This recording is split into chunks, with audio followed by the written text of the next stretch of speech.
किन्हीं का भाव आया है, अगर पति भक्ति भाव ना रखता हो और उसे सब कथाएं झूठ लगती हों तो क्या करना चाहिए? ऐसा साथी ठाकुर जी ने कुछ सोच कर दिया होगा, पर हम इंसान अपने मन को कैसे समझाएं? देखिए बंधुओं, जरूरी नहीं है कि संबंधों में हर संबंधी आपके अनुकूल मिले, और विशेष रूप से भक्ति पथिकों को ना तो मित्र अनुकूल मिलेंगे, ना जीवन साथी अनुकूल मिलेगा, और मिल जाए तो ठाकुर जी की बार बार शुक्रिया करते रहना कि आपने कृपा कर दी। लेकिन अब मिल ही गया है ऐसा जिसका कुछ कर नहीं सकते, तो बस इतना ध्यान रखिए कि कम से कम पति धर्म का तो निर्वहन करता है ना। अगर वो भी नहीं करता है तो फिर ये चिंता की बात है। कोई बात नहीं, भजन नहीं करते, भक्ति नहीं करते, कथाएं झूठ लगती हैं, मन में विचार करो कि ठाकुर जी कृपा करें। भक्तमाल जी में एक कथा आती है, एक अंगद नाम के भक्त हुए महाप्रभु जगन्नाथ जी के। क्या नाम था? अंगद। उनके मन में बिल्कुल भक्ति नहीं थी ठाकुर जी के लिए, पर जब उनका विवाह हुआ तो उनकी पत्नी ने कहा कि मैं ठाकुर जी की परम भक्ता हूं, मैं इसी शर्त पे ब्याह करूंगी कि ना तो मुझे कथा में जाने से रोकोगे, ना मुझे सत्संग से रोकोगे, ना मुझे कभी तीर्थ जाने से रोकोगे, एकादशी व्रत करूंगी, ठाकुर जी की सेवा करूंगी, ये सब मंजूर हो तो मैं ब्याह करूंगी। तो अंगद जी ने कहा मुझे सारी शर्तें स्वीकार हैं, लेकिन एक शर्त मेरी भी है। बोले क्या?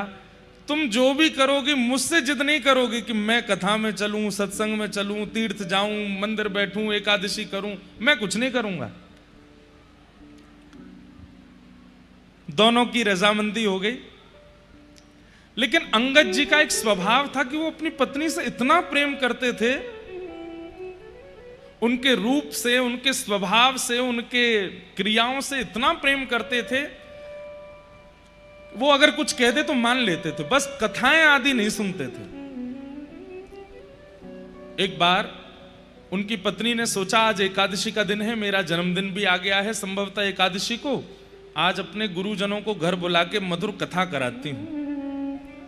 तो घर पे जैसी कथा कराई तो संत जन बैठ करके कथा कीर्तन कर रहे थे। इतने में ही अंगद जी आ गए।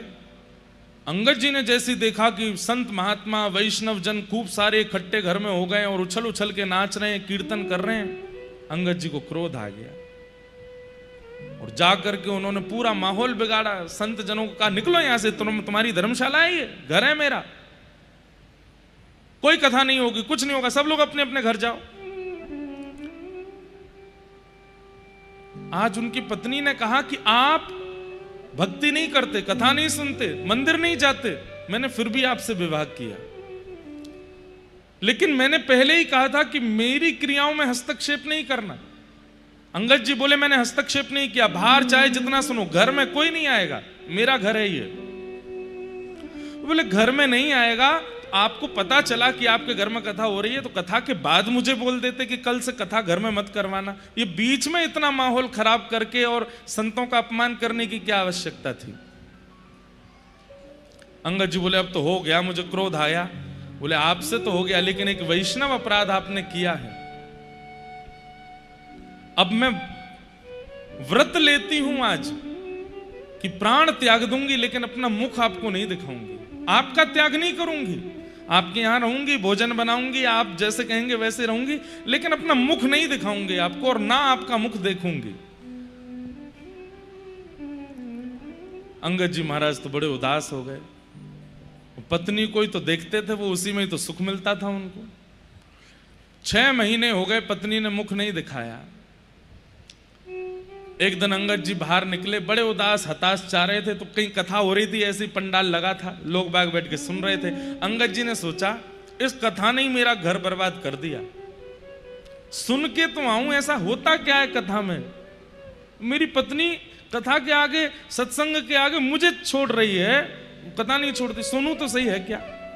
आके सबसे पीछे अंगद जी बैठ गए और जैसे ही अंगद जी बैठे हैं, जय हो महाराज, जय, बड़ी कृपा, जय खाटू श्याम भगवान की जय। ऐसा क्या है कथा में तो कथा में जाके पीछे बैठ गए, अंगद जी सुनने लगे। सुनते सुनते सुनते उनका ऐसा मन लगा, ऐसी रुचि आई, ऐसा प्रेम बढ़ा कथा से, उनको मतलब 6 महीने से जो पत्नी को ना देखने का जो विरह था चित्त में, शांत हो गया। इतना अच्छा लगा। थोड़ी देर बाद सब लोग उठ करके जाने लगे तो अंगद जी बोले, क्या हुआ, आप लोग सब जा क्यों रहे? बोले, कथा विश्राम हो गई। अब कब होगी? बोले, कल फिर होगी, दोपहर में होगी 3 बजे से, आ जाना। तो अंगद जी महाराज बोले, अच्छा मैं आ सकता हूं? बोले, हाँ आ जाना। अगले दिन अंगद जी फिर चले गए कथा में, दूसरे दिन फिर सुनी और अच्छा लगा। तीसरे दिन कथा फिर पूरी हो गई। चौथे दिन गए तो वहां कोई आया ही नहीं। किसी से पूछा, बोले भैया क्या हुआ? बोले, कथा विश्राम हो गई, 7 दिन की होती है। बोले, अब कहाँ होगी? बोले, पास के गांव में हो रही है। अंगद जी वहां गए। इतना सुख और इतना रस उनको आने लगा कथा में, अब तो हर जगह कथा सुनने जाते हैं। एक बार उन्हीं के शहर में कथा हुई, पत्नी से बातचीत हो नहीं रही थी, साल भर हो गया था। कीर्तन गाया व्यास जी ने, तो आगे तो पत्नी नाच रही थी और पीछे श्री अंगद जी नृत्य कर रहे थे। अंगद जी का नृत्य ऐसा था कि नेत्रों से अश्रुपात, रोम रोम कंपायमान, प्रेम के सारे लक्षण प्रकट होने लगे। सब लोग उनको देखने लगे। व्यास जी भी मंच से कहने लगे, देखो कैसा अद्भुत भक्त नृत्य कर रहा है। आगे नृत्य कर रही पत्नी ने कहा, मैं भी दर्शन करूं, कौन से भक्त हैं? पीछे देखा तो अंगद जी। ये तो मेरे पति देव है, ये आज नाच कैसे रहे हैं? थोड़ा और पास जाकर के देखा तो नेत्रों से अश्रु, कोई आडंबर नहीं था, वास्तविकता। कुछ नहीं कही, चली गई। घर पर आज घूंघट नहीं कर रखा था। अंगद जी जैसे ही आए तो अंदर आकर के देखा और पत्नी से बोले, देवी तुम घूंघट नहीं कर पाई हो, मुख ढक लो अपना, मैं आ गया हूं घर पे। पत्नी ने कहा, अब घूंघट नहीं करना है। क्यों? अब क्यों नहीं? बोले, अब आप वैष्णव हो गए हो, अब आप भक्त हो गए हो, अब मेरे को ये नियम धारण नहीं करना है। अंगद जी बोले, देवी बुरा नहीं मानना। क्या?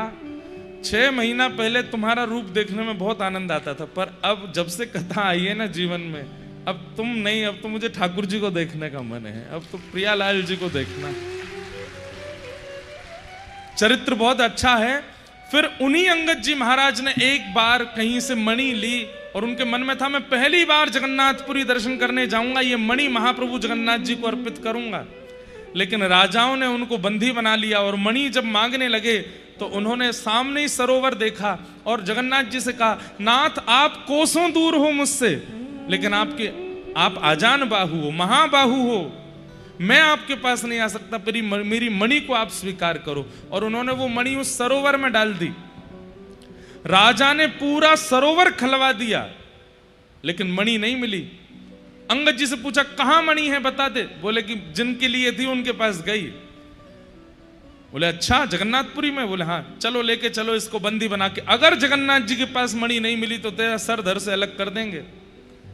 हाथों में हथकड़ियां, पैरों में बेड़ियां बांध करके अंगद जी को जब जगन्नाथ मंदिर में लेकर के गए, कपाट खुलते ही देखा तो महाप्रभु जगन्नाथ जी ने उस मणि को अपने मस्तिष्क पर धारण कर रखा था। आज तक महाप्रभु जगन्नाथ जी उस मणि को धारण करते हैं। सोचिए। तो जिन बहन का ये प्रश्न आया कि पति हमारे विमुख हैं, क्या करें? अगर पति धर्म का निर्वहन करते हैं और कथा आदि से इतनी प्रीति नहीं है तो आप इतनी चिंता मत करो। आप भी इनकी पत्नी की तरह कोई नियम ऐसा बना लो कि पति, कुछ मत करना भैया, मुझे कहीं पता चली मैं ही फंस गया, कुछ मत करो, ठाकुर जी चाहेंगे तो अपने आप भक्त हो जाएंगे। पता चली चंडीगढ़ में एक घर में विवाद करवा गए महाराज जी। कुछ मत करना, श्री जी से प्रार्थना करो, हे लाडली जी जैसे मुझे आपने स्वीकार किया इनको भी स्वीकार करो। बंधुओं, आप क्या सोचते हैं कि आपका मन होता है इसलिए कथा में आते हो? नहीं। मानव अपनी इच्छा से ना तो कथा सुनता है, ना कीर्तन में जाता है, ना धाम जाता है। श्री जी हमसे पूर्व से ही प्रसन्न हैं, पूर्व जन्म से ही हमारा भजन है, बस किसी कारण से कोई अपराध बना कि हमें पुनर्जन्म लेना पड़ा है। वास्तव में किशोरी जी, श्री जी चाहती हैं, इसीलिए हम कथा में आ रहे हैं। तो जो नहीं आ रहे हैं उनके लिए प्रार्थना करो, कि हे श्री जी इनको भी स्वीकार करो, इन पे भी कृपा करो। जिद नहीं कर सकते, क्योंकि जिद करके आप भक्ति का और मजाक बनवा देंगे। इसलिए बस प्रार्थना करो, ये बात कभी नहीं करनी। एक प्रश्न ऐसा भी आया है कि हमको श्री जी का नाम बहुत प्रिय लगता है, पर हम वृंदावन में जाते हैं तो मंदिर में जब ठाकुर जी दिखते हैं तो मन बहुत पीड़ित होता है, श्री जी क्यों नहीं दिखती? अरे ये अपराध है, आप ऐसा कैसे कर सकते हो? आप श्री लाल जी में ही श्री जी का दर्शन करो। आप उनको देख करके ये भाव कैसे ला सकते हैं कि आप हटो श्री जी आओ? ऐसे भाव कैसे हो सकता है? ब्रज की एक बड़ी मधुर लीला है, मैं बहुत कम सुनाता हूं, चित्रा सखी का चरित्र। बरसाने के पास में गांव है चिकसौली, वहीं की श्री चित्रा सखी थी। कम से कम 4 साल से हमारी वहां की कथा पेंडिंग चल रही है, वहां अकिंचन सुनानी है हमको चित्रा जी को। चित्रा सखी जी के चरित्र में एक भाव आता है, लाल जी रोते रोते गए यशोदा मैया के पास। मैया बोली लाला का भयो, काई को रो रो है? मैया देख मेरो हाथ कैसो सूज गयो पूरो। मैया बोली अरे लाला तेरो हाथ कैसे सूज गो? ठाकुर जी बोल मैया भैया कछु स्वर वर कछु हो तो दे दो ने हल्को से। क्या बता रहा था मैं? हाँ हाथ सूज गए। अब कुछ गाने का मन होता है ना तो स्वर तो चाहिए थोड़ा, तो ठाकुर जी के हाथ सूज गए। मैया बोली मेरे लाला को हाथ कैसे सूज गो? ठाकुर जी बोले मैया मेरो एक नयो सखा बनो है, तो वो मोते इतनो स्नेह करे, इतनो स्नेह करे, मैं जब बातें मिलूं तो मेरे गले ही लगो रेगो, और जैसे ही मैं वापस नंद भवन को आने लगूं तो मेरा हाथ पकड़ ले और मोते के लाला मुत दूर मत जा, मैं तेरे बगैर कैसे रहूंगो, मैं तेरे बिना रहना पाऊंगो। मैया बड़ी मुश्किल से बातें हाथ छुड़ा के आया हूं, मेरे कंगन करूला सब खींच ले, बात मेरा हाथ सूझ गो। मैया बोली लाला सुन, कल ते तेरो बाहर जानो बंद, जो भी खेलना यहीं घर में खेल ले, कहीं नहीं जाएगो। ठाकुर जी बोले ना बाहर तो जाऊंगो, मेरो मन ना लगे, मेरे और भी सखाएं उनते मिलवे जाऊंगो, खेलवे जाऊंगो। मैया बोली भारऊ जावेगो और वह सखाते तो डरो लग रहा है। कई बार अति प्रेम भी भय प्रकट कर देता है। क्या समझे? अतिशय प्रेम भी भय प्रकट कर देता है। ठाकुर जी डर भी रहे हैं और बाहर जानो भी है। मैं बाहर जाऊंगा मैया फिर तो पकड़ लेगो, फिर ना आन देगो, और वो रोवे चीख चीख के, मोए इतनी दया आवे फिर वापे, मैं कैसे रहूंगा के पास? मैया बोली लाला या को एक ही उपाय है, तू बाहर जानो बंद कर। वो ना बाहर तो जाऊंगा। मैया बोली तो फिर और दूसरा उपाय बता। बोले मैंने कहीं सुनी है कि अगर चित्र बनाए के बाद चित्र को देखो जाए ना, तो फिर जाते हम प्रेम करें, वो भले ही सामने ना हुआ कि चित्र देख देख के ही सुख मिले। मैया तू मेरा एक चित्र बनवाए दे, वह चित्र को मैं सखा को दियाऊंगा, 24 घंटा वही को पकड़े रहेगो, कम से कम मेरो हाथ छोड़ेगो। मैया बोली लाला अब तेरो चित्र कौन ते बनवाऊं? मैया कोई तो बनवा, तू मेरो चित्र बनवाए दे, मेरो खेलना ना छूटेगा और मेरो सखाऊ खुश रह जाएगो। मैया बोली ठीक है लाला, मैं देखूं कोई है चित्र बनाए वारी। तो कोई सखी आई, वहां से मैया बोली मेरे लाला को चित्र बनवाना है। अरे मैया तुम्हारे लाला को चित्र कौन बनाएगा? बोले क्यों? बोले हर दिना तुम्हारो लाला बदल जाए, आज जितनो सुंदर है कल बातें एक और सुंदर रह जाए। अरे दिन की तो छोड़ो मैया, सुबह जैसो है शाम तक वैसो ना रहे, शाम को और सुंदर रह जाए, शाम को जैसो सवेरे तक और सुंदर रह जाए। हर क्षण तुम्हारे लाला की सुंदरता बढ़े। कौन चित्रकार बनाएगो? कोई चित्रकार बनावे बैठेगो भी, तुम्हारो लाला तो वो इतनी देर में ही बदल जाएगो। अब तू कहीं ते भी ला, मेरे लाला को चित्र बनवा। बोले मैया एक चित्रकारिन है हमारे ब्रज में। बोले कौन? बोले वह को नाम है चित्रा, और यहीं पास में गांव में रहे, और मैया वो बाल ब्रह्मचारिणी है, माने ध्यान आए कियो। लेकिन वहां ने नियम ले रखो है, कहा कि वो अपने संपूर्ण जीवन में स्पर्श तो बहुत दूर की बात, नेत्रन से कोई पुरुष को देखेगी भी नहीं। लेकिन मैया वाकु सरस्वती जी ने वरदान दिया, एक बार देखते ही यथावत चित्र बना दे। वही है जो आपके लाला को चित्र बना सके, और कोई सामान्य चित्रकार नहीं है। ठाकुर जी को जिस पे कृपा करनी होती है खुद ही ढूंढवा के बुला लेते हैं उसको, माध्यम चाहे जो कोई बने। और ठाकुर जी को चित्रा जी पर कृपा करनी।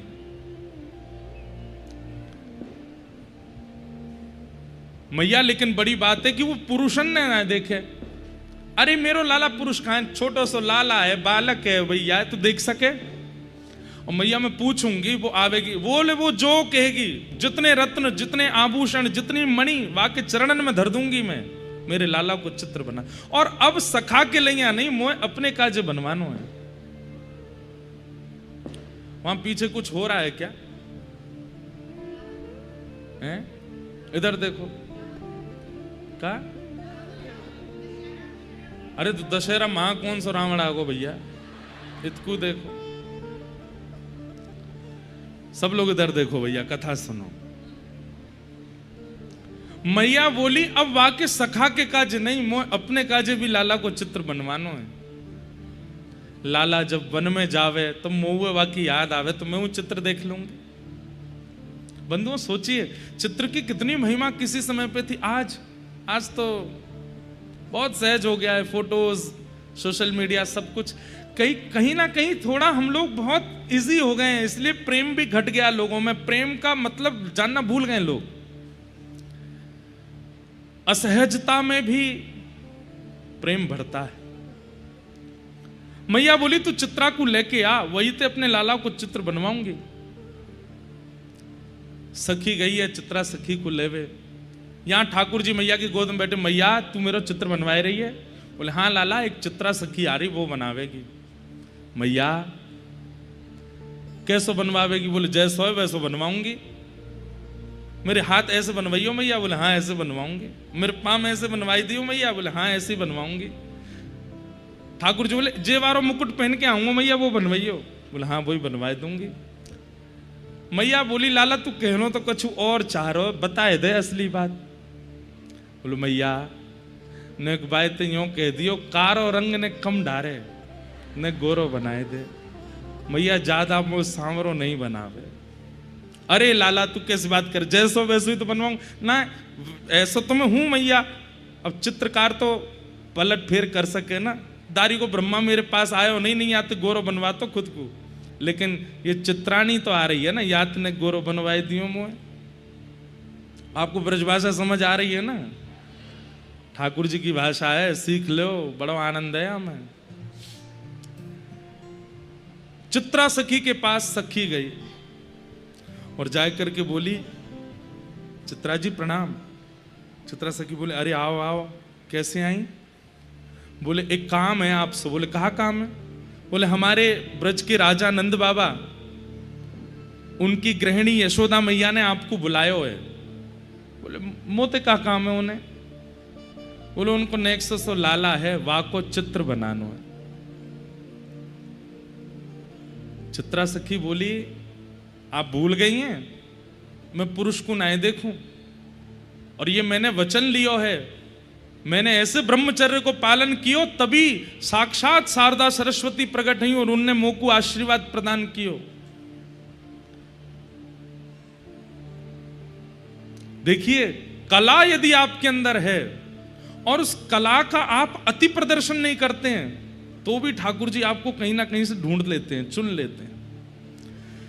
बंधुओं कई बार कलाकार जो होते हैं ना, चाहे वो चित्र बनाने के हों, गाने के हों, रूप के हों, किसी भी रूप के कलाकार हों, भोजन बनाने वाली भी कलाकार हैं, अच्छा अच्छा भोजन बनाते हैं, लेकिन वो कभी भी अपनी कला का ना तो अभिमान करते हैं, ना प्रदर्शन करते हैं, ना मनोरंजन करते हैं। तो ठाकुर जी के मन में आती है कि ये हमारी निकुंज में सेवा कर सके या को बुलाए लो। तो अगर किसी के पास कला है, हो सके तो उसको गुप्त कर दो और उस कला को जीवित रखो, लेकिन ठाकुर जी के लिए, और किसी को पता मत चलने दो। ठाकुर जी की इच्छा हो गई तो आपकी उस कला से आपको निकुंज में बुला लेंगे। भजन की भी आवश्यकता नहीं पड़ेगी, नाम की भी आवश्यकता नहीं पड़ेगी, कला से ही ठाकुर जी आमंत्रण कर लेंगे। जैसे ये चित्रा सखी अष्ट सखियों में हैं और इनकी सेवा ठाकुर जी बहुत प्रसन्न होते हैं इनकी सेवा से। ठाकुर जी को श्रृंगार करने की सेवा इन्हीं की है, पत्रावली बनाना। लेकिन ये सब तो बाद में हुआ ना, उससे पहले ठाकुर जी चुन रहे हैं अपने निकुंज के लिए सखी को। तो सखी ने जाके कही कि मेरे यशोदा मैया के लाला को चित्र बनाना हो। चित्रा सखी बोली मैं पुरुष दर्शन नहीं करती, मैं नहीं जाऊंगी। अरे चित्रा, आज मेरे मन में एक बात आ रही है। बोले कहा तेरी जगह मैं होती और एक टक श्याम सुंदर देखवे को मोह मिलते हैं ना, मैं एक बार को सरस्वती की विद्या को त्याग कर देती, अपने ब्रह्मचर्य को त्याग कर देती। लेकिन वह श्याम सुंदर को देखवे को अवसर ऐसो मिलतो जैसे तोय मिल रहा है, मैं नहीं छोड़ती। तेने अभी रूप देखो नहीं है, कैसो रूप, कैसो लावण्य, कैसे मुख कमल, कैसे नेत्र, कैसे केश, कैसी भुजा, कैसी चाल। अरे सामान्य पुरुष नहीं है। हृदय की जितनी पीड़ाएं हैं सब शांत हो जाती हैं, समाप्त हो जाती हैं। हृदय में मयूर नृत्य करने लगते हैं जब श्याम सुंदर सामने आते हैं। जो सखी चित्रा सखी को बुलाने के लिए गई है, कह रही है कि अरे चित्रा तू, मैं क्यों ना भाई, क्यों?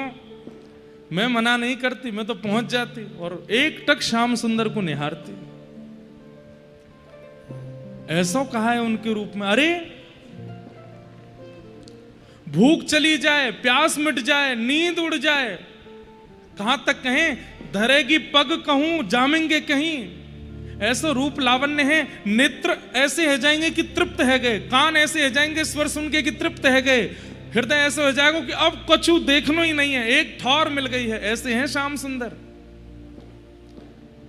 चित्रा के मन में तो अभी भी ये नहीं आया कि वो परमात्मा है, अभी भी आया ऐसा क्या है उस बालक में। ठीक है देख, वैसे तो मैं पुरुषन को देखूं नहीं हूं, लेकिन तू इतनी महिमा कह रही है तो मैं जाऊंगी देख ले। बोले हाँ जाओ। और ये ज्यादा जो थोड़े बहुत अहम में और थोड़े घमंड में जाते हैं ना ठाकुर जी के पास, उनके चूर करने के लिए तो ये बैठे ही रहते हैं। चित्रा सखी का ये देखूं तो सही, ऐसा कहा है भाई, इतनी महिमा गा रही है वाला लाला की। चित्रा सखी आई द्वार पर, यशोदा मैया बाहर आई। यशोदा मैया का भी स्वभाव है, वो सबको भीतर नहीं बुलाती, बाहर ही मिल लेती हैं सबसे। क्योंकि यशोदा मैया का भी ये मन है मैं लाला ना दिखाना पड़े, मैं ही बता दूं और ये सुन के बना दे। तो मैया गई, अच्छा तुम ही हो चित्रा? बोले हाँ मैं ही हूं। मैया आप जल्दी अपने लाला को मुख दिखाए दो, एक बार देख लूं फिर चली जाऊंगी, बनाऊंगा को चित्र। कितने दिन लगेंगे? बोले कल सुबह तक दे दूंगी। बोले इतनी जल्दी? सरस्वती जी की कृपा है मुंह पे, एक बार कोई दिख जाए, एक झलक देखते ही सब बता दूंगी कैसे बने वो चित्र। अच्छा देख मेरो लाला बड़ो सीधो है, बड़ो भोरो है, ऐसा गोल मटोल सा वाको मुखमंडल है, कमल जैसे वाके नेत्र हैं, सुंदर घुंघराले केश हैं। वो घुंघराले केश कभी कभी यहाँ आगे को आ जाएं, पीछे तक लटके रहें, उनमें यहाँ जूड़ो बनाए के ऊपर मोर पिछ पहने, हाथन में कड़ूला। चित्रा सखी बोली आप मुझे बता क्यों रही हो, दिखा दीजिए, दिखाना पड़ेगा। बोले हाँ अभी सो रो है, अभी ना दिखा रही, तू सुन ले, सुन के बनाए दे। मैया ऐसे कैसे होगा, बिना देखे कैसे? बोले अच्छा जब तक उठे ना तब तक सुन तो ले, कैसे हो? बोले हाँ बताओ। बड़ो भोरो है, सीधो है बिल्कुल, ऐसा रे बिल्कुल कोई माटी को मथोना सो। पीतांबरी पहने, दो दतुइयां हैं, ऐसे घुंघराले केश हैं, सिर पे अपनी मोर पिच्छ पहने। तो मैया बैठी है यहाँ पे, सामने चित्रा सखी बैठी है, और मैया जहां बैठी है वहीं ऊपर एक खिड़की है, वह खिड़की में पर्दा लगो भयो। ठाकुर जी वहीं खड़े खड़े सुन रहे मैया क्या बता रही है।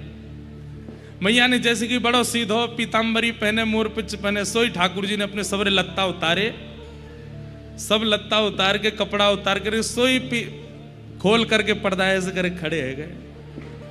अब नीचे मैया कह रही है बड़ो सीधो है, पीरे वस्त्र पहने, ऐसो माटी को सो मतोना, और ऊपर चित्रा सखी देख रही है, हाज हरी देखे नंगम नंगा।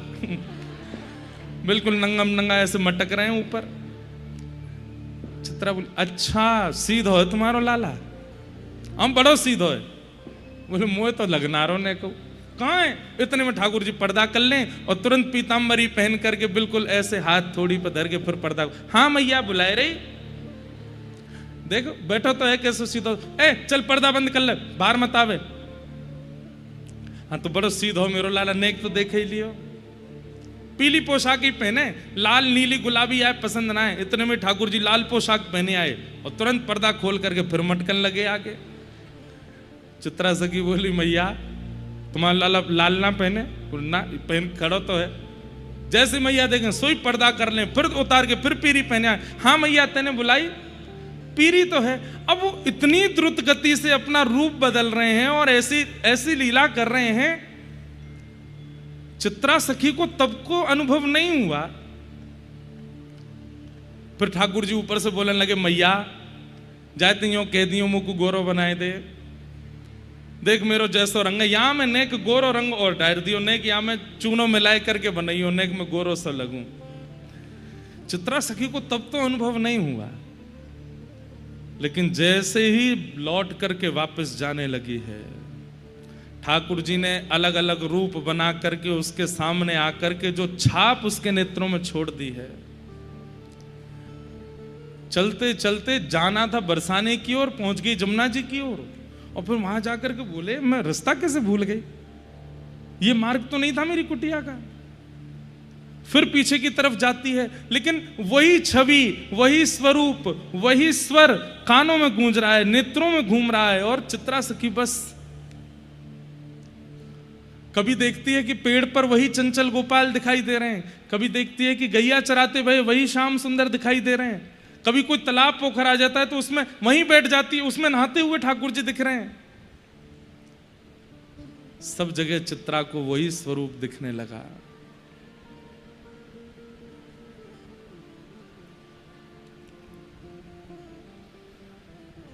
लौट करके गई, रात भर सोचती ही रही है, कभी किसी रूप में, कभी किसी रूप में, कभी किसी रूप में ठाकुर जी ऐसे दिखने लगे।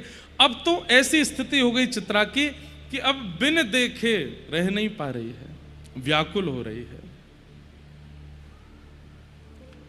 और मन में विचार कर रही है कि मैं कैसे पाऊं, कैसे जाऊं। अब जैसे ठाकुर जी पर्दा खोल करके बार बार बंद करके नंद भवन में आ रहे थे, ऐसे ही चित्रा सखी के कक्ष में आ गए। चित्रा सखी बैठी है, हाथ में कागज लेकर के कुछ बनाना चाह रही है, इतने में ही उसको आवाज आती है तो देखती है वहां पर्दा पे ठाकुर जी खड़े हैं और वहां पे भी वैसी लीला कर रहे हैं, कभी नीली पोशाक पहन के आ जाए। चित्रा सखी के अरे आओ सामने बैठो, मैं देखूं तुमको बनाऊं तो। ठाकुर जी हंस के वहां से भाग जाते हैं। चित्रा सखी जब जाके देखती तो वहां कोई भी नहीं। जब वहां जाकर के देखती है तो क्या देखते हैं कि जहां चित्रा बैठी थी वहां ठाकुर जी बैठ गए और अपने हाथ से लेकर के अपनों ही कछुआ पे घुमा रहे हैं। चित्रा अरे ऐसे खराब मत करो, मैं आऊं लौट करके आवे तो वहां से अंतर ध्यान हो जावे। ऐसी स्थिति कर दी चित्रा की, व्याकुल हो गई, ढूंढने लगी कहां है श्याम सुंदर। तभी वो सखी आ गई, बोले अरे तू मिल आई, श्याम सुंदर को देख आई। चरणों में गिर गई, बोले आपने क्या दिखा दिया मुझे, ये किसका दर्शन कराया। वो कभी यहाँ खिड़की पे बैठते हैं, कभी यहाँ पर आकर के मेरे आसन पे बैठ जाते हैं, कभी कुछ कहते हैं कभी कुछ कहते हैं, ये कैसी लीला है। और मुझे वही वही क्यों दिख रहे हैं, दिख भी रहे हैं और मन भर भी नहीं रहा है।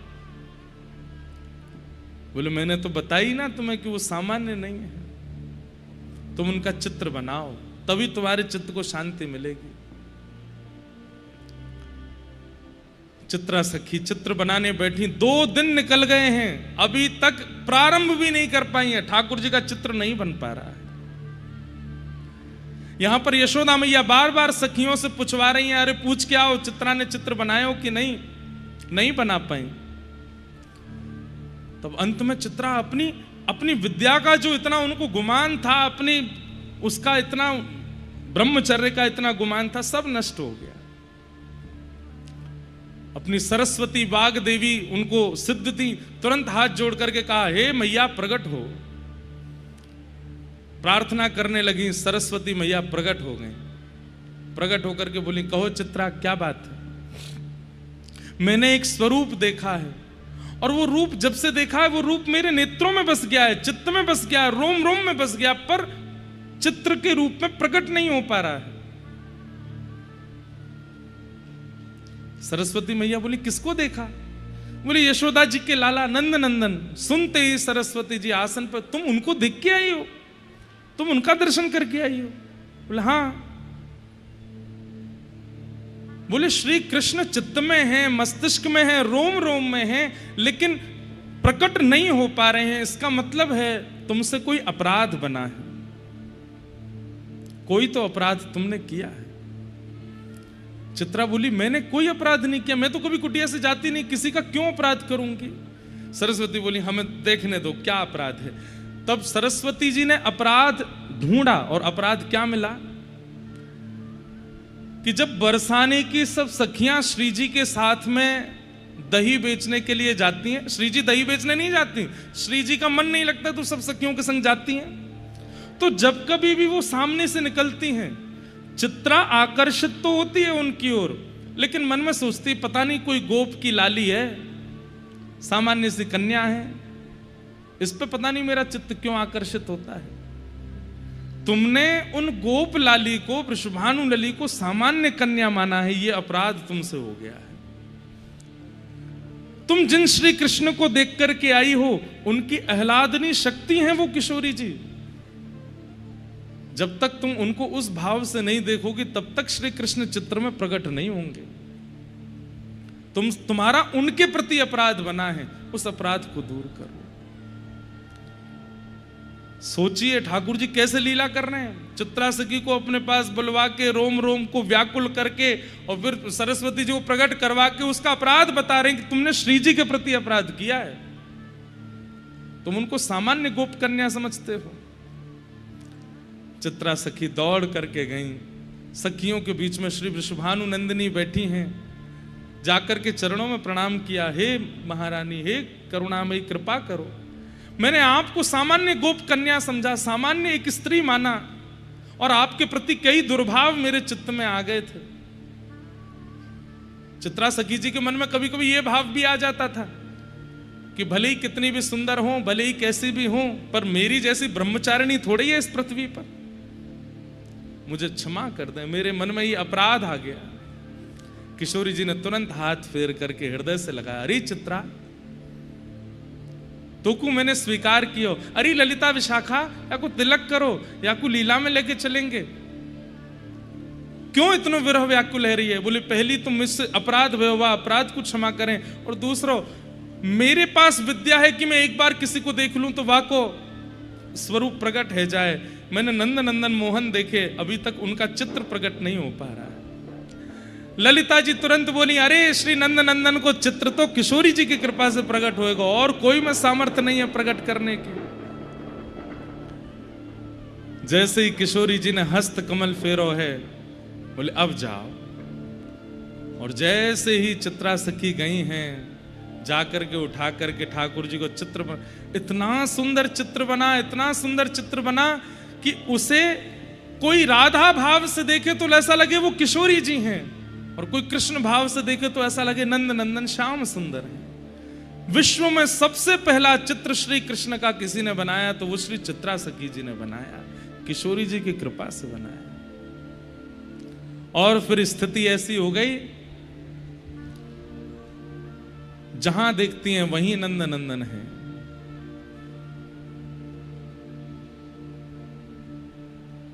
दौड़ते हुए गई नंद भवन, जाकर के यशोदा मैया को चित्र प्रदान कर दिया। मैया ने चित्र देख करके बड़ी प्रसन्न हो गई। ठाकुर जी आए, मोह दिखाओ कैसे लग रहा हूं। ठाकुर जी ने आकर के देखी, अरे चित्रा, तो ते मैंने बार बार कहीं ने गोरो बनाई दियो, तेने कारो ही कर दियो।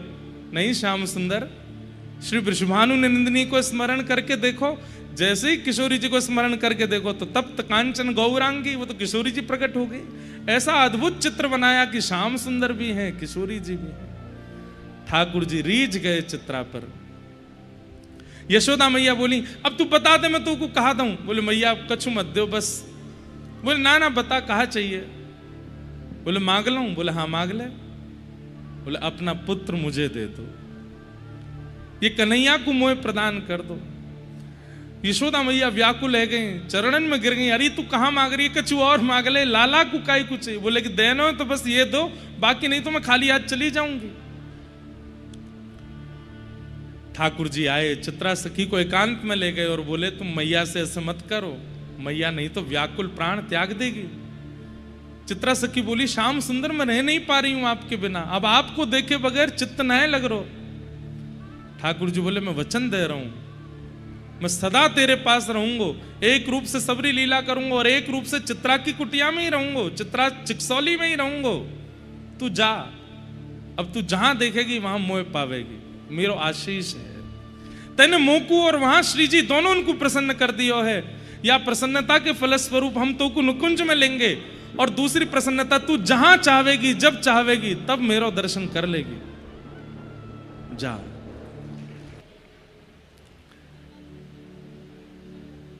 किसी ने दूसरा प्रश्न किया कि आप लाल जी की आरती करने के बाद सीधे प्रणाम क्यों नहीं करते हो, टेढ़ा प्रणाम क्यों करते हो?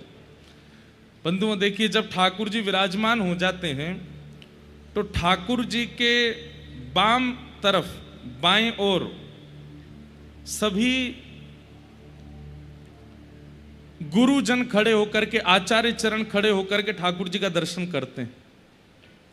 ध्यान से सुनिएगा, ठाकुर जी के बाम ओर में, चाहे मंदिरों में भी जाइए चाहे कहीं पर भी, बाईं ओर ठाकुर जी की बाईं ओर, मतलब आपकी दाईं नहीं, ठाकुर जी की बाईं, उस तरफ सब पूर्वाचार्य, आचार्य चरण, गुरुजन आदि वो सब भी आते हैं, दर्शन करते हैं। अगर आप वहां से प्रणाम करोगे तो उनकी तरफ पैर हो जाएंगे, इसलिए उधर से प्रणाम नहीं करते। सीधे प्रणाम क्यों नहीं करते? बोले देवता, गंधर्वजन, लक्ष्मी मैया आदि आदि जितने भी हैं वो सामने से प्रणाम करते हैं, ठाकुर जी का दर्शन करते हैं। अगर आप सामने से प्रणाम करोगे तो आपके चरण उनके तरफ हो जाएंगे। तो यहाँ गुरुजन हैं, सामने देवतागण हैं, दोनों की तरफ चरण ना जाएं, इसलिए ठाकुर जी की दाहिनी ओर से प्रणाम किया जाता है, दाएं से बाएं की ओर ठाकुर जी की, आपकी बाम से दाहिने की ओर, वही प्रणाम की विधि होती है। जिनको नहीं पता उनको अपराध नहीं लगता, पर पता लगने के बाद भी अपराध नहीं करना चाहिए। इसलिए हम आते हैं, भागवत जी को भी यहीं से प्रणाम करते हैं, ठाकुर जी को भी ऐसे ही प्रणाम करते हैं। इसलिए ठाकुर जी को सीधे प्रणाम नहीं करते, और ठाकुर जी के बाम ओर से प्रणाम नहीं करते, दाहिने से ही प्रणाम करते हैं, उसका शास्त्रीय नियम है, इसलिए हम यहां से प्रणाम करते हैं।